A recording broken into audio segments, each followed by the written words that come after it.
big applause, please, for the company. Lots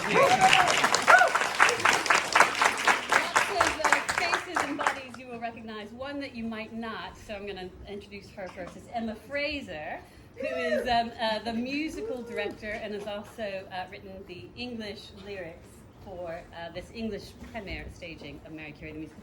Where was the band? So we are behind the auditorium. So there is a lovely new band room, which is at the back of the auditorium behind where the sound desk and the stage management desk is, and we're in a lovely soundproofed space behind everybody. So.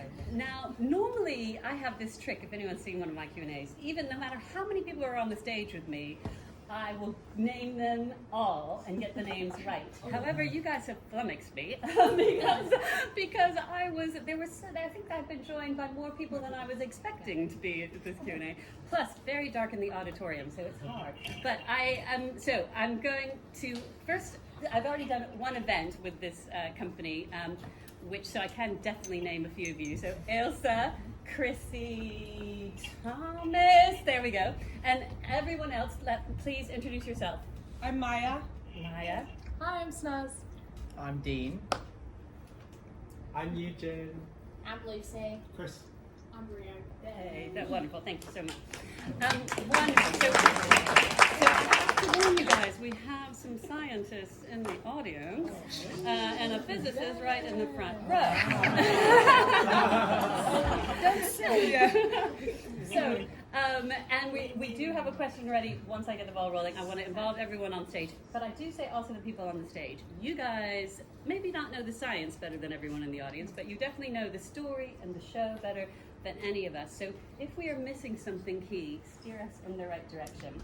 And we have not got too much time, so we are going to keep it snappy. But before we get specifically to the science, I want to bring Emma on, because there's another really fascinating element to this production.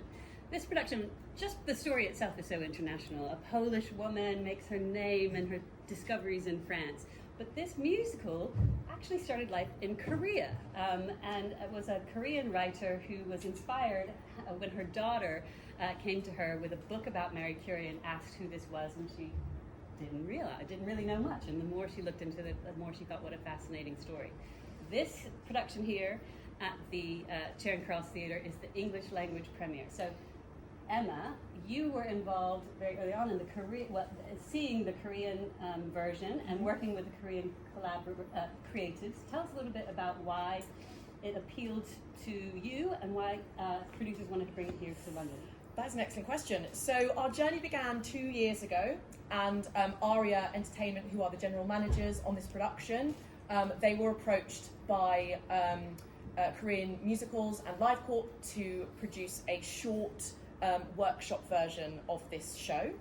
So that was in November 22, and we produced we did about 7 songs from the show, and alongside 2 other musicals that have been brought over, and it was sort of the first opportunity for 3 separate teams of Korean writers to bring their work over to the UK and have their work sort of done in English as well. South Korea has a fabulous musical theatre environment in Seoul. They do so many wonderful musicals. They bring a lot of shows over from here to there, but they don't do much the other way, so this is a really lovely opportunity to do so.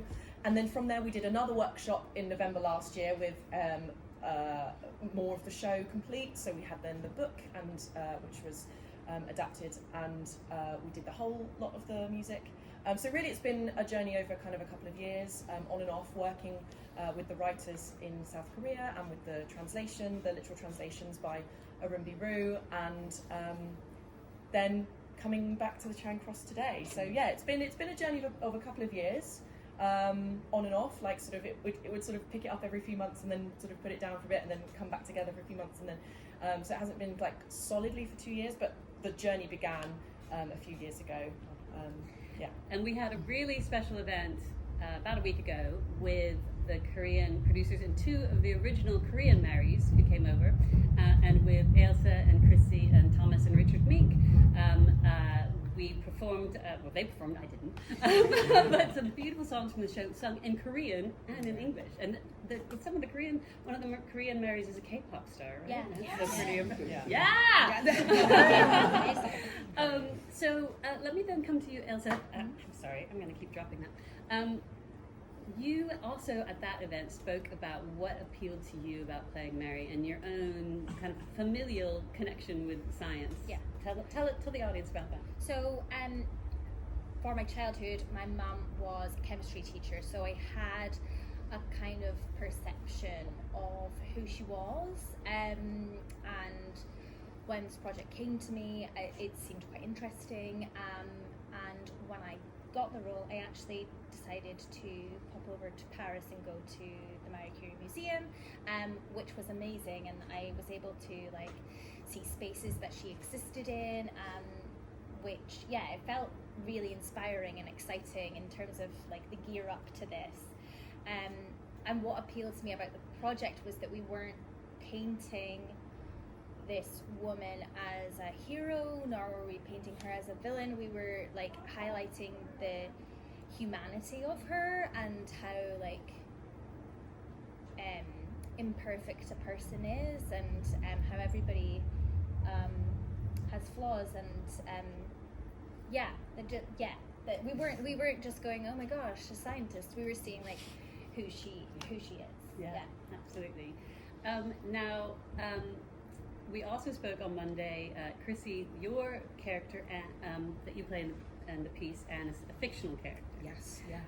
But adds so much to the story.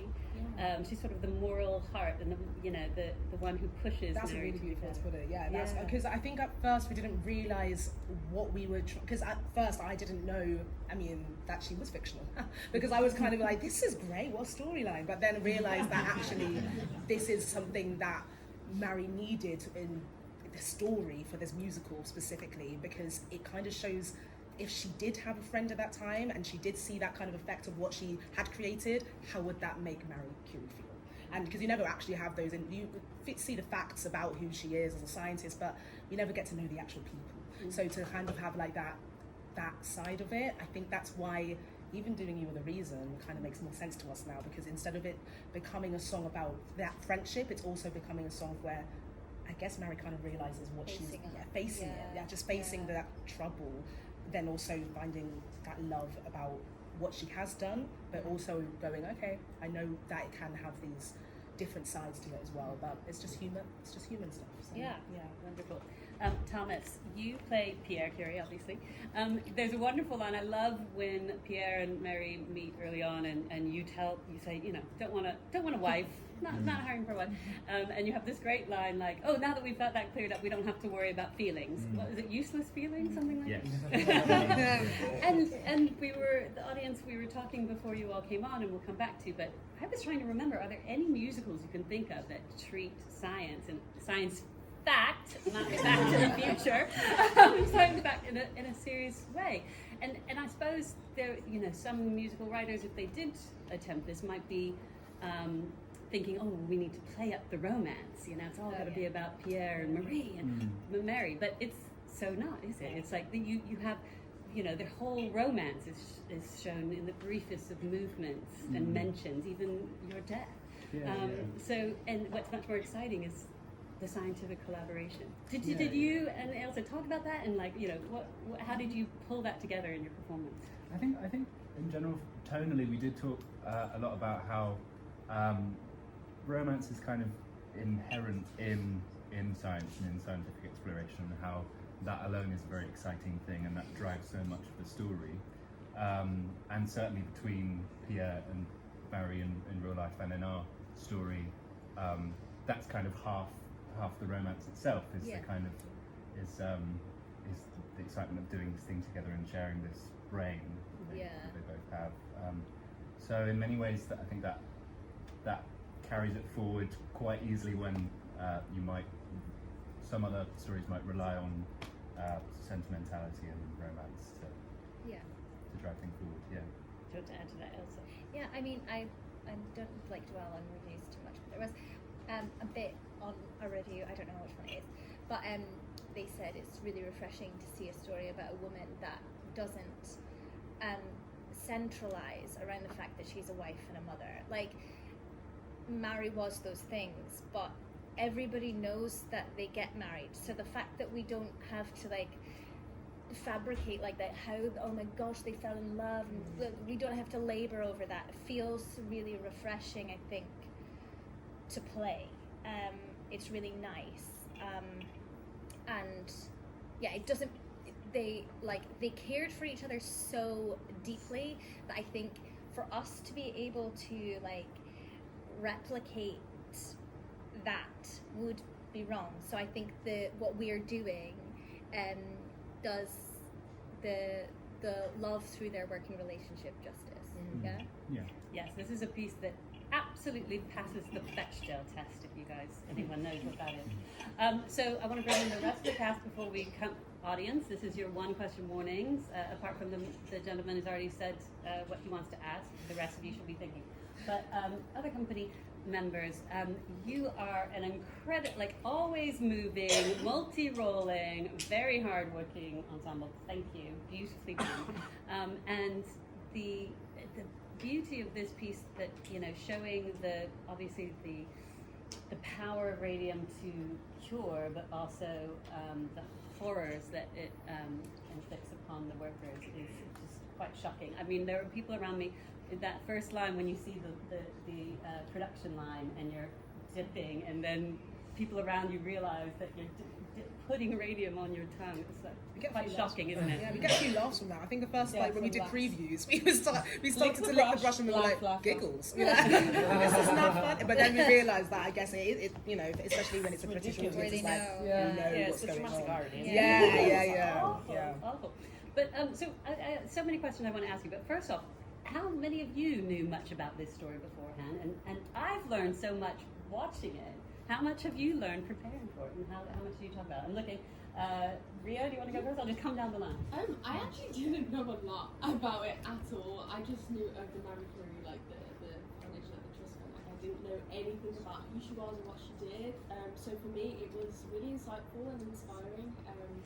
And it's just incredible the work that she put in and the thing that she achieved. And it's such a special story, and I just feel like a lot of blood, sweat and tears has gone into this show to make it be what it is for her, because she is absolutely like one of a kind. Well said. Chris. Yeah, I mean, I've said this to the cast before, but it was.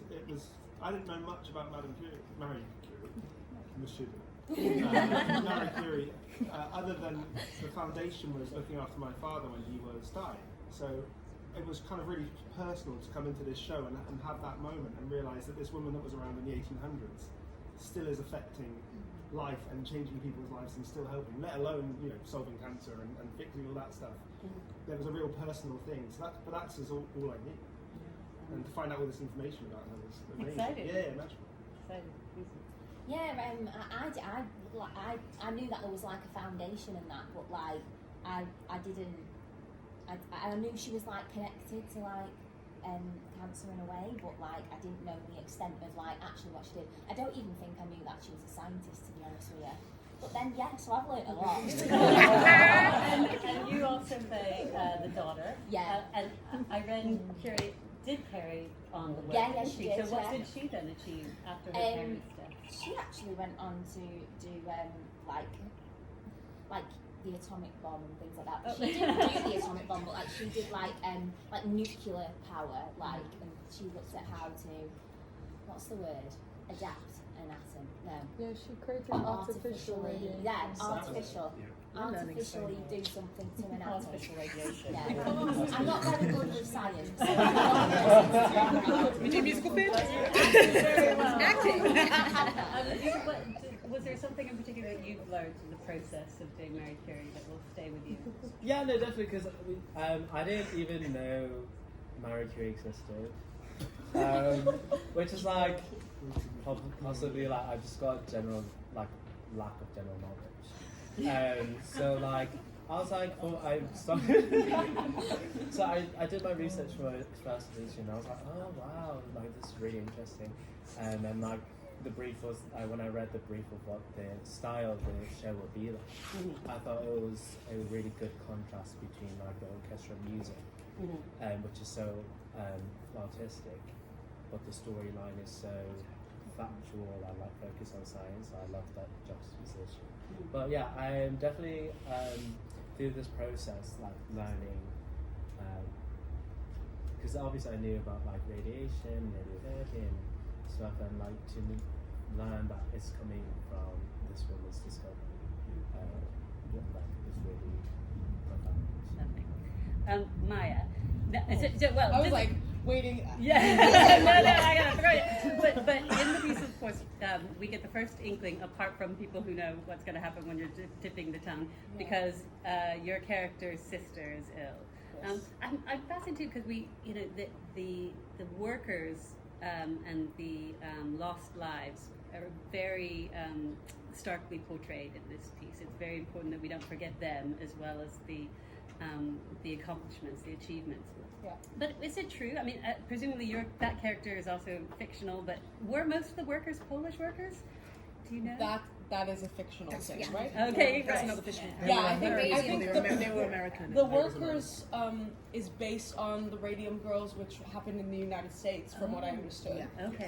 And this, like the factory that is in Paris and everything, I think that was kind of made up, but based on true things that happened in history, just not necessarily in that moment and not necessarily in Paris. I got But it was kind of like a mix of what later on happened with radium in the capitalist world. Of So like, the raging capitalist is really an American, a nasty Yeah, American. yeah, I can say that yeah. because I'm American.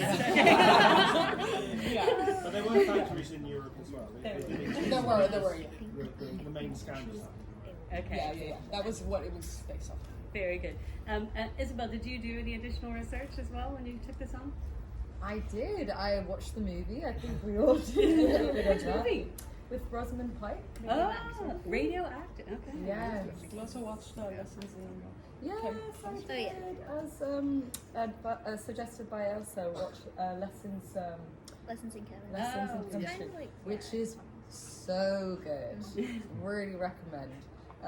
Just based on like another strong female scientist character, and it's really actually like amazing if you think about it, because I don't know too much. I've been in like the musical theatre industry for a while, but imagine what she would have had to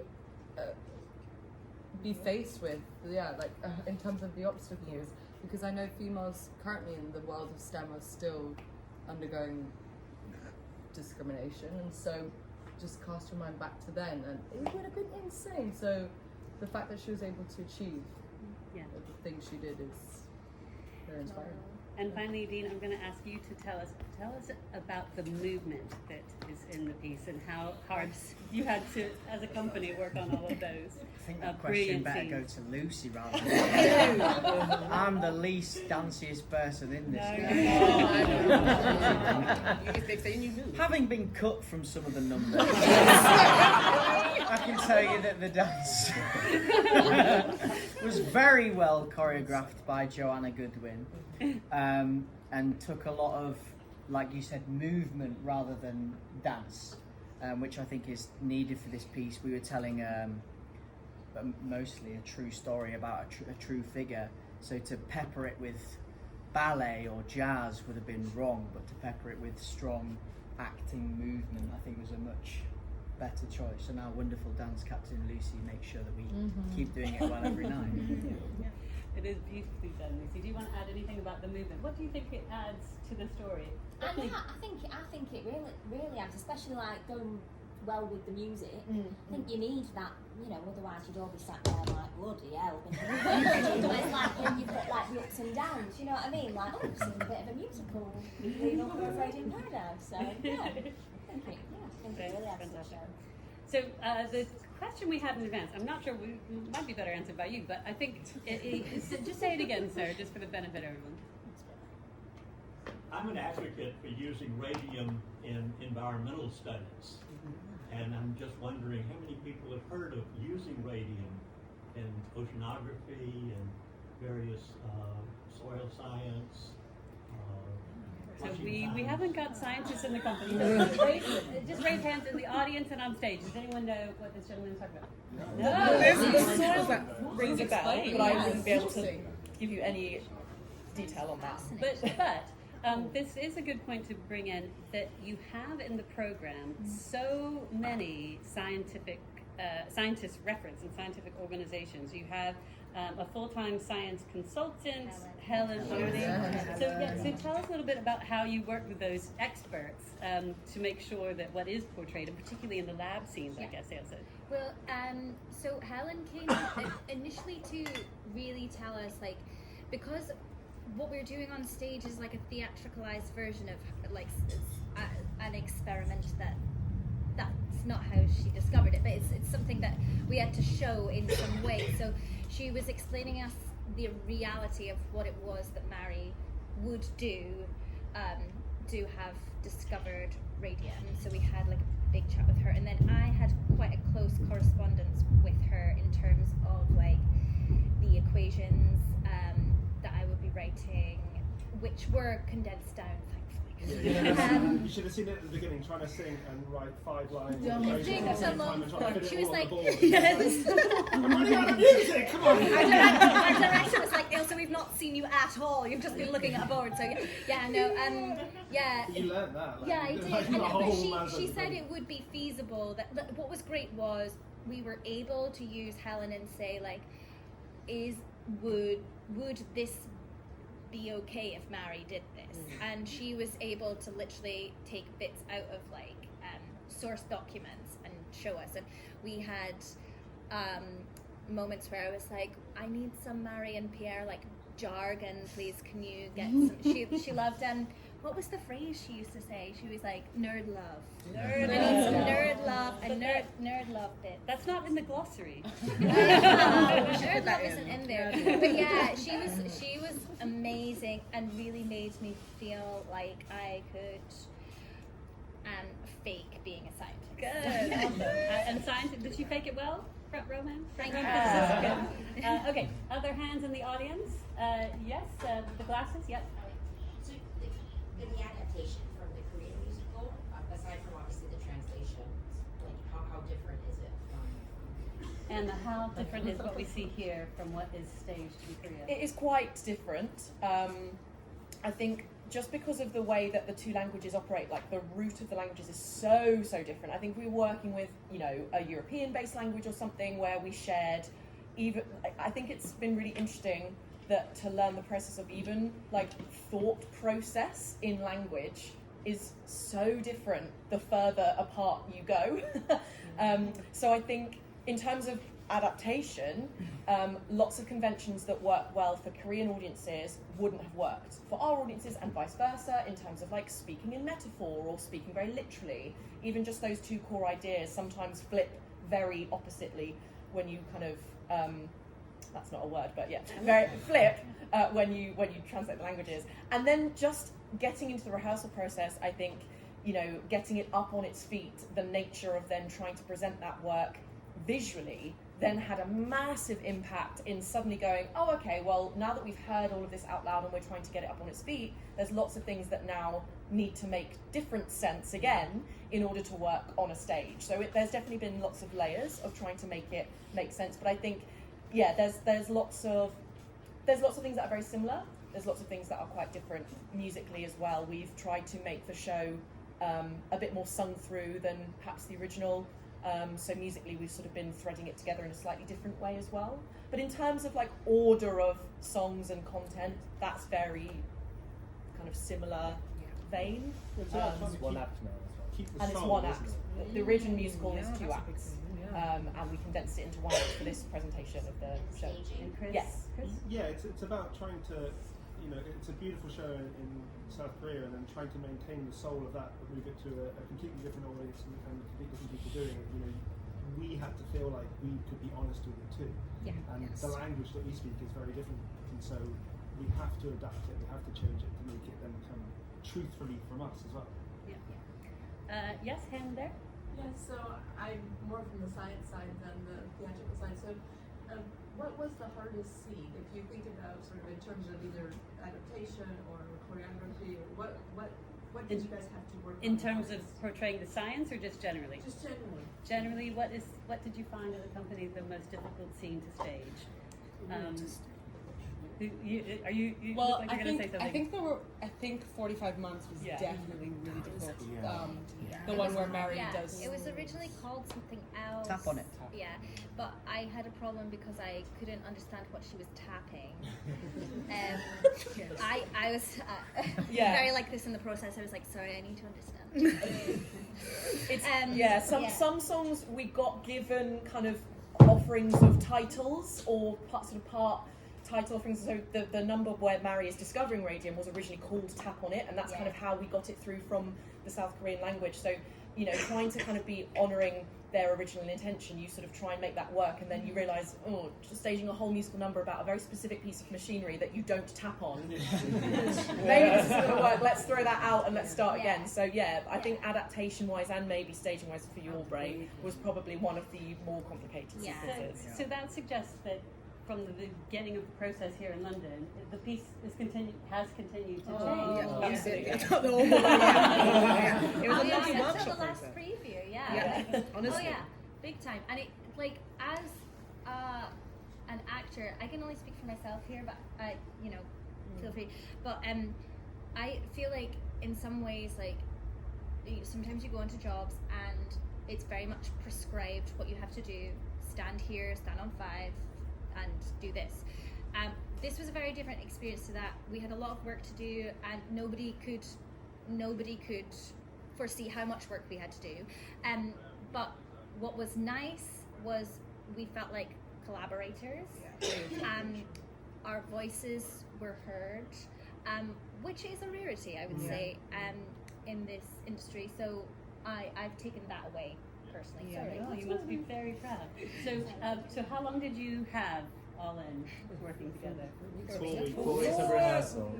4 weeks for this on, and it was it's been quick. It's gone so fast, but and at times those weeks were heavy. Like we started off like I think it was our first day. We were like, let's do music, sit down, let's do like as you do in the first day, and then as we came along, we did like a read through. Bless Emma, my gosh, Emma was on sang the whole thing, did the whole script, was doing one woman show. It was brilliant. But obviously that was only just from seeing it in that perspective. And then we came all together. We all know each other now. We're best friends. And then we were like understanding like how our characters would work in this piece. And then we had to kind of like workshop it all together, going, how would you say that? How would you say that? How do we connect? Like even when Anne and Mary connect, we were like, how does that work?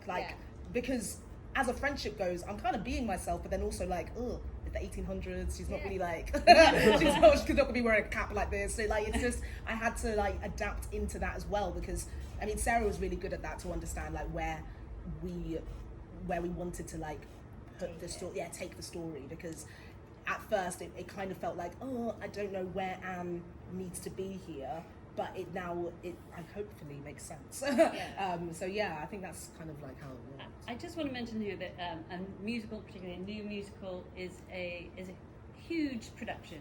It's much more than the people that you see on the stage here in front of you. So huge creative team, lots of people behind it. Do get the program, but I do want to name check. You mentioned Sarah Meadows, the director. We talked about Joanna Goodwin, the choreographer. Wonderful set, costume design. Rose Montgomery, love the projections. Lots going on. Lighting, anyway, lots of people. They were all good. Good to work with? Yes. Wonderful. Okay, we've got time for one more audience question. Okay, let's hear them both and we'll decide which is better. Yes. I was just wondering what your favourite Marie Curie fact was that you didn't know before doing the show. Okay, that's a good one. Wait. Okay, that one. Actually, I might use that one for the final one that everybody can pitch in on. I like to have a final question everyone can have to say on. Okay, and then there was one over here. So it's quite refreshing that there wasn't a love story in there, that you did it with like just turning around and holding the baby, and you could tell that that's what happened, that they got married. Good. And that was quite refreshing, because usually there's a lot of she hates. It was probably good for him, because there was no lovey-dovey sort of song in there for that.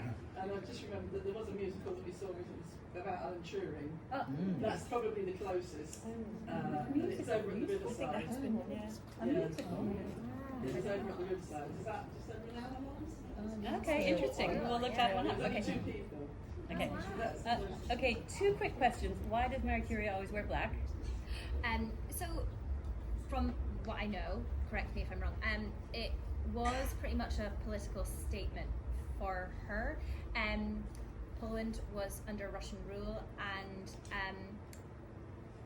Polish people that obviously didn't agree with that wore black as a sort of political statement. So she continued to do that even when she moved. Wow, didn't know that. Okay, so we've got the Marie Curie best fact you learned. I'll throw you an alternative one, and I'd like everyone to answer something. Okay, so either your favorite Marie Curie fact or inspired by this story of discovery. If you could discover anything, what would it be? It doesn't have to be scientific. So, okay, so Marie Curie fact, or what would you discover? Dean. I mean, I'm not very good at discovering stuff, which is why I did a degree in prancing around. So I'll answer. My favourite fact is that when Marie won one of her Nobel Prizes in 1903, she couldn't pick it up until 1905 because Pierre Curie was very ill from all the experiments and stuff. Oh, that is a good one. Ria. That it took her 45 minutes to discover. 45 months. That is determination. Very long. That is determination. Isabel. I believe Pierre Curie proposed 4 times, I think. I read somewhere. 3 or 4 times. Which kind of just like adds to the fact that she really wasn't fussed about the males in her life. I love that. Very good. Lucy. That she had an affair after Pierre's death. Can it be an affair if she's no longer married? Oh no, the guy, he was married. Oh, He had but it went all in the papers and it was horrendous and Okay, Chris. Madame Marie Curie fact. Or discovery. Nobody wants to discover anything. No, so it was a super cool thing that was the machine that she used to measure the amount of radium. Only she was able to actually use it. It was so complicated that she would try and teach it to people and no one could actually figure it out. So it was really like what you see, like there was like a light that then you would put a weight on, and if the light moved to a certain point, then that meant it was right. This is something you might remember. Potentially, it was so crazy that only she could do it. Is this something that's already been discovered that you wish you could take credit for, or like a new thing? You make the rules, so it could be a musical discovery. You could discover jazz. Extra notes. Discover jazz. If I could discover something, I would discover jazz. Maya. I really love that Pierre and Mary were actually very collaborative. Like more in what I knew of Marie Curie, or like what I thought I knew about her was like just her on her own, like doing all these miraculous things. And I think it's really beautiful that her and Pierre did so much of it together and like really kind of like were the opposites of each other, you know what I mean, to like lift each other up. Yeah. I really like that. Yeah. I'm being told we gotta finish. So Yujin, quick. I would like to discover teleportation because I really need it. Like these TFL sort of stuff out. These red signals. Thomas. My favorite fact, I'll say quickly, is they Marie and Pierre were actually they loved going to seances at the time. They were really interested in spiritualism. I find that really fascinating. That they were obsessed with scientific understanding, but they were like, "There's something else here. Can we explain it through science?" So, yeah, I love imagining. Love it. Yeah. Chrissie. Discovering dressing gowns because everyone loves one. I love a dressing gown, you know. So that's my discovery. Final word, Ailsa. They weren't like in the wild. I think my favorite thing I discovered was that Marie and Pierre were so sorry, I'm taking forever to say this, for goodness sake. The reason that we didn't patent the extraction technique is that they believed that science is for the people. So yeah. Yeah. We didn't even get on to all the implications for AI and science today. There's so much in this piece. I like every time I watch it, something new occurs. So last thing is, come again. Tell your friends. You guys are now champions of the show. The musical Mary Curie is running here at the Charing Cross Theatre until the 29th of July. The end of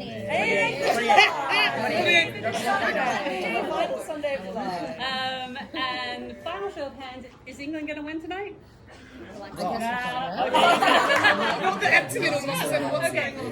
So finally, audience, you are wonderful. You are ambassadors for the show. Please do go and spread the word. Share on social media. Come again. Tell Thank your you friends. so much for coming. Thank you. And we're going to do a